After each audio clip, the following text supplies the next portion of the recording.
2018 নির্বাচনের জন্য ঘোষিতভাবে কোনো পদক্ষেপ নেয়নি। সেটা যখন করতে যাবে সেখানেও তো নির্বাচনী অপরাধ আছে।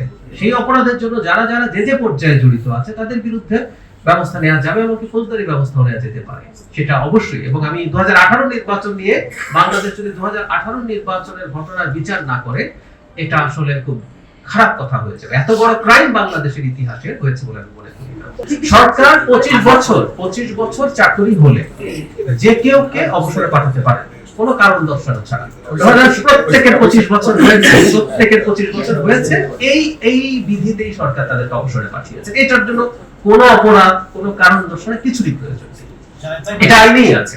আচ্ছা, খুবই গুরুত্বপূর্ণ প্রশ্ন আসলো, মানে 7.62 বুলেট নিয়ে অনেক কথাবার্তা দেখে আমরা বলছি, কেউ একজন বলেছিলেন বলে, আমি ইন্টারিম সরকারের একজন উপদেষ্টা বলেছিলেন, আমি কি অবাক হয়েছি উনি এটা কেন অবাক হয়েছেন সেটা দেখে।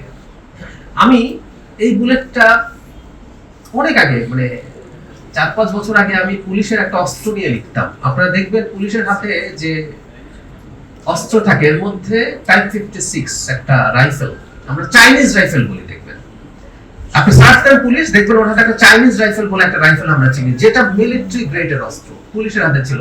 এটার বুলেট 7.62, ওটার জন্য স্নাইপার হতে হবে, মানে কোত্থেকে যেন অদ্ভুত সব কথা আসছে। টাইপ 56 রাইফেলের বুলেট কি আপনারা যে কেউ অনলাইনে সার্চ দিয়ে দেখতে পারবেন। ওটা একটা ওয়ার গ্রেড ওয়েপন, ওটা পুলিশের হাতে যাওয়ারই কথা ছিল না। পুলিশের হাতে শটগান থাকবে আর লেথাল ওয়েপন থাকবে পিস্তল, যেগুলো শর্ট রেঞ্জের। টাইপ 56 এর প্রবলেম কি? ওটা রেঞ্জ অনেক লম্বা, 400 মিটার 500 মিটার পর্যন্ত এটা লেথাল রেঞ্জ থাকে। আপনার গুলি যখন মিস হয় সেটা বহু দূরে মানুষকে হত্যা করতে পারে, সেজন্য পুলিশের হাতে, স্পেশাল পুলিশের হাতে থাকতে পারে, কিন্তু সাধারণ পুলিশের হাতে এই অস্ত্র থাকে না। আমরা করলাম কি, সেনাবাহিনী যখন এই অস্ত্র সুইচ করলো, এটা একসময় সেনাবাহিনীর হাতে ছিল, মানে সেনাবাহিনী ফুললি অটোমেটিক অস্ত্র যখন ব্যবহার করলো, বিডি টাইপ 8 সম্ভবত, সেটা এরপর বিজিবির কাছে এবং শেষে পুলিশের কাছে আসলো। ওই অস্ত্র হরদম পুলিশ ব্যবহার করেছে এবং ওটার বুলেট 7.62, দেখো সার্চ করে দেখুন। আমি অবাক হয়ে যাই, কোত্থেকে লুকিয়ে কোনখান থেকে এসে সাইবার গুলি করছে, সাইবার গুলি করেছে, ব্যাপারগুলো এইরকম না। এবং যে প্রচারণাটা আছে আওয়ামী লীগের পক্ষ থেকে, যে আন্দোলনের পক্ষে থাকা মানুষ, সরকারের মানে হাসিনা সরকারের বিরুদ্ধে থাকা মানুষ স্নাইপার হয়ে গুলি করে মানুষ মেরেছে হাসিনাকে বিপদে ফেলার জন্য, এরকম একটা ন্যারেটিভ তৈরির চেষ্টা আছে। দ্যাটস আটারলি রং। আমি রিপিট করছি, টাইপ 56 এসকেএস এখন সার্চ করুন আপনারা।